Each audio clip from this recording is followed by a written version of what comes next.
सुप्रभात प्रिय विद्यार्थियों, कक्षा 5 हिंदी विषय में आप सभी का स्वागत है। बेटा, आज हम अपनी पाठ्य पुस्तक मेधा का पाठ 6 कांटों में राह बनाते हैं नामक कविता को पढ़ेंगे और समझेंगे। इस कविता को रामधारी सिंह दिनकर जी ने लिखा है और इन दिनकर जी का जन्म बेगूसराय बिहार के सिमरिया नामक स्थान पर 23 सितंबर 1908 को हुआ था।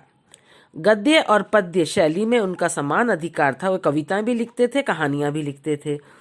उन्हें वीर रस के श्रेष्ठ कवियों में स्थान प्राप्त है।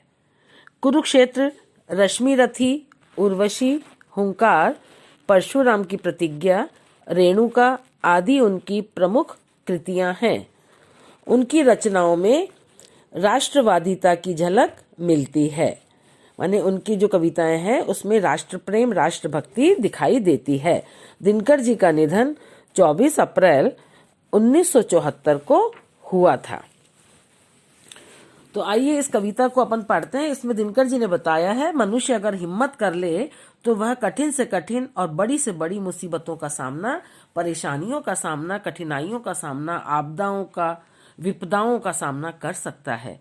इसी भाव को दर्शाती है यह कविता। आइए प्रेरणा और जोश देने वाली ये कविता को अपन पढ़ते हैं। सच है विपत्ति जब आती है, कायर को ही दहलाती है। सूरमा नहीं विचलित होते, क्षण एक नहीं धीरज खोते। विपत्ति माने परेशानी, कठिनाई, आपदा, है ना।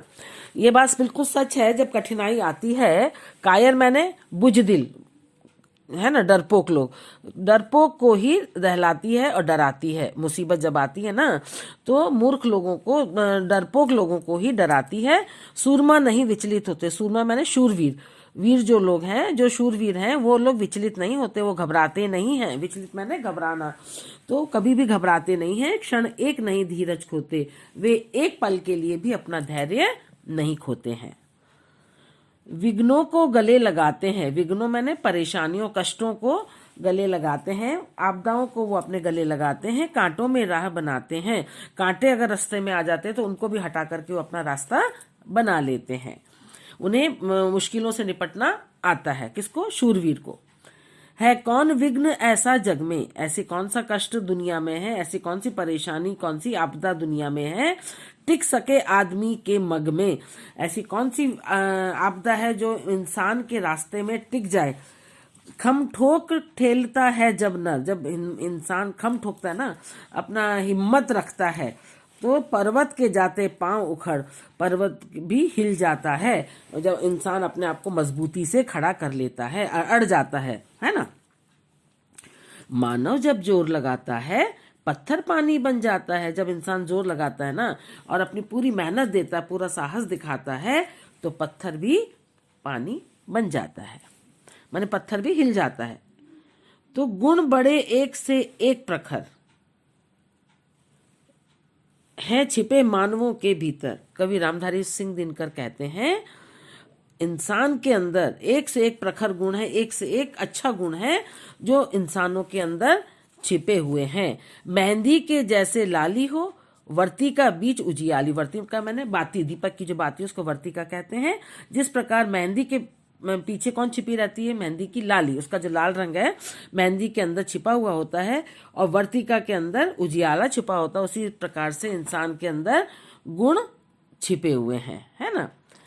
तो उसके बाद है बेटा, बत्ती जो नहीं जलाता है, रोशनी नहीं वह पाता है। जो व्यक्ति बत्ती नहीं जलाता उसको रोशनी भी नहीं मिलेगी। जो प्रयास नहीं करेगा, जो मेहनत नहीं करेगा, तो उसको फल भी नहीं मिलेगा। ये चीज इसमें बताई गई है।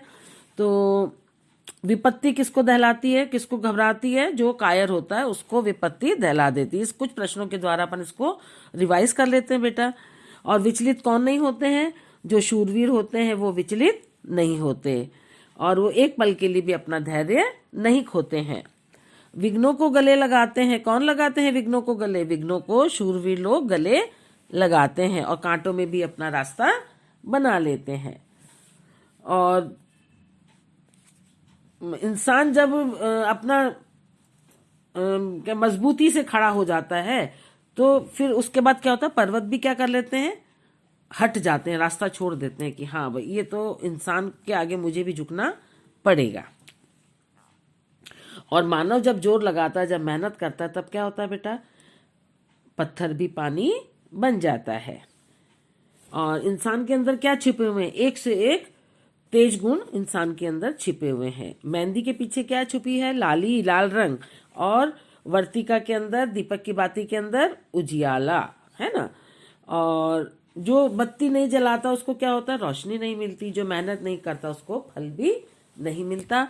और हमारी कविता आज यहाँ पूरी हो जाती है बेटा। आज की कक्षा हमारी यहीं समाप्त होती है। आपका गृह कार्य यही है, इस कविता को आप 2 से 3 बार पढ़ेंगे और शब्दार्थ याद करेंगे इसके, और इसका अर्थ को समझने की कोशिश करेंगे। धन्यवाद।